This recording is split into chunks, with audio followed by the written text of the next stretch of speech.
Joining me now is Dr. Ngozi Okonjo-Iweala, the Director General of the World Trade Organization. Madam Director General, it's so good to see you after such a long time. Thank you so much for being with us. Let me start by asking you, what do you see as the three biggest challenges of the WTO?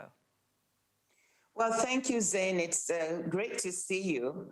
I think let me start with the first one, I think, is for the WTO to be seen to be relevant to today's problems, to solving the issues of the day. And I'll just take the pandemic, for example. I think the WTO and trade is very relevant to helping us get out of this pandemic. Trade has already been instrumental in getting medical goods and supplies around the world, has been resilient. You know, even though trade fell by 7% in value, last year in 2020, trade in medical goods and supplies actually rose by 16%. And it's WTO rules that underpin all this trade and make for stability and predictability. So, and for the pandemic, the WTO's monitoring function, which includes looking at export restrictions and prohibitions and all the things that might impinge on the supply chain for goods, inputs and outputs, goods for making vaccines, therapeutics, and diagnostics. That's a very important function, because if the export restrictions are not dealt with, then you can have blocks in the way of increasing and scaling up the supply of medical products, especially vaccines. So that's the first. And the WTO is very relevant to that.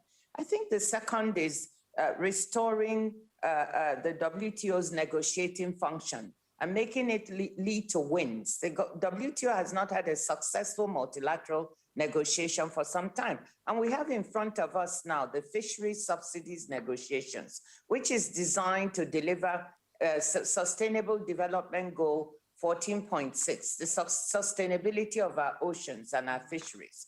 This has been going on for 20 years. I think concluding it will mean a big success for the WTO and will bring back the negotiating function, among other types of negotiations the WTO can deliver. And finally, on the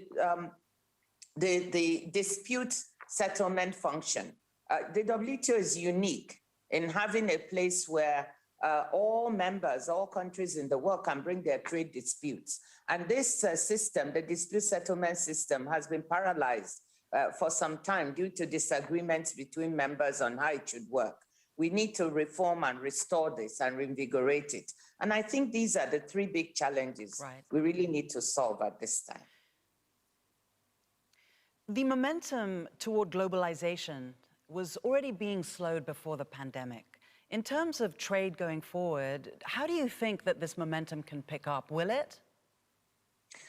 Yes, Zain, I think you're right that momentum was slowing, and that was because in the period between the 1990s to say 2005, we had a unique period in the globalization story in which China, the East European countries, they were all sort of integrating into the global economy and into trade. So there was a very big momentum.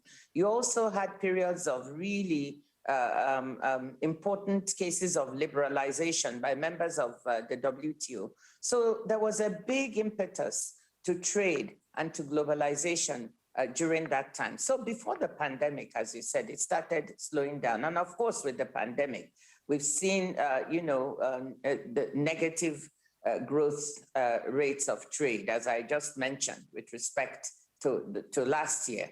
But let's look at it this way. I believe that trade will come back. Perhaps the growth trend will be lower than what we have seen in the past.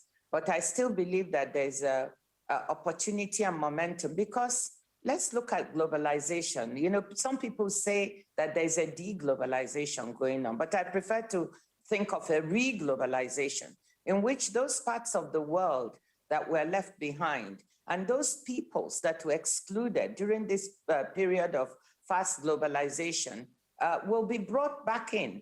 There are some continents like the African continent, you know, the trade for Africa as a percentage of global trade is just 2 to 3%.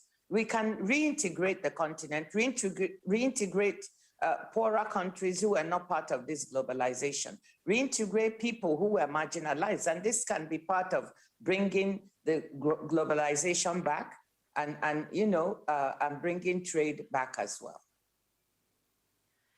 You are sitting right in the middle of a hot debate right now, the potential waiving of intellectual property rights in vaccine production and distribution. What is your personal perspective on this issue? Zain, yes, we do have an important debate and potentially negotiations going on at the WTO among members. Let me begin with this. The fact that there's such vaccine inequity around the world, inequity of access, a situation in which you have, let's say, 3 doses per 100 people on the African continent that has been administered and up to 71 in developed countries. It's just not acceptable. So I just think that this vaccine inequity doesn't work. It's to the benefit of the whole world to have everyone vaccinated so we can all come out of the pandemic. Let me begin with that. But with specific reference to the debate on the IP waiver, you know, as Director General of the organization, I have members on both sides of that debate. So I cannot offer,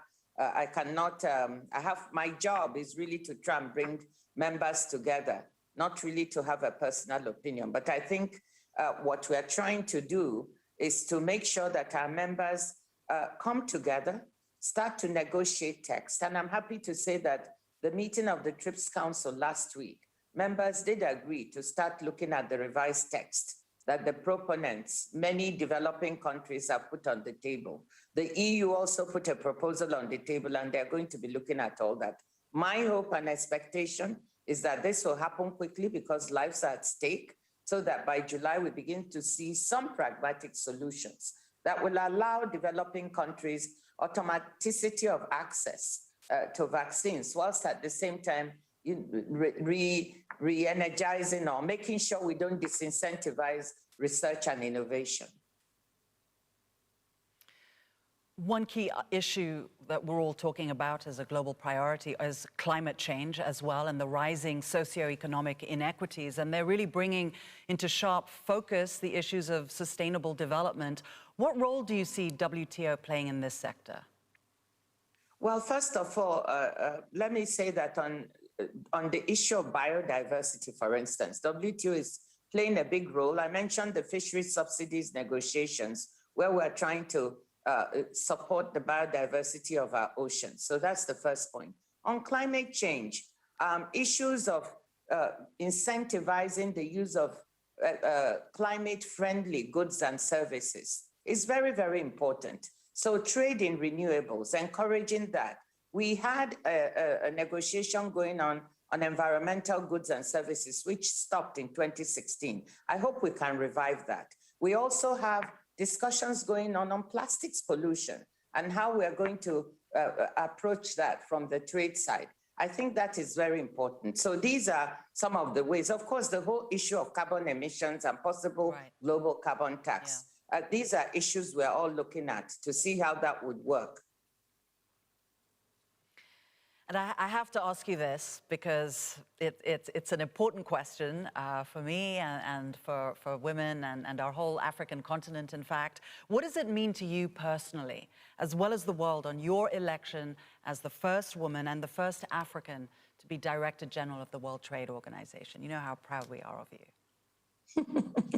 Well, thank you. I feel very humble. First of all, credit goes to the members for electing me. So they are the ones who made history. Second of all, it's wonderful to be first woman, first African, but I think the most important thing is the competence. The WTO faces many challenges, and I always said to the members when I was competing, select the most competent person to solve these challenges. And I'm glad they did. I hope I can rise up to the challenge.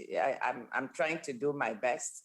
And well, Zain, let me say this. The day when we stop making history by being the first woman and the first African, that's when I'll really feel comfortable, because this shouldn't be history anymore. Women should be in places just because they have the competence to be. Africans should be leaders because they're competent to be.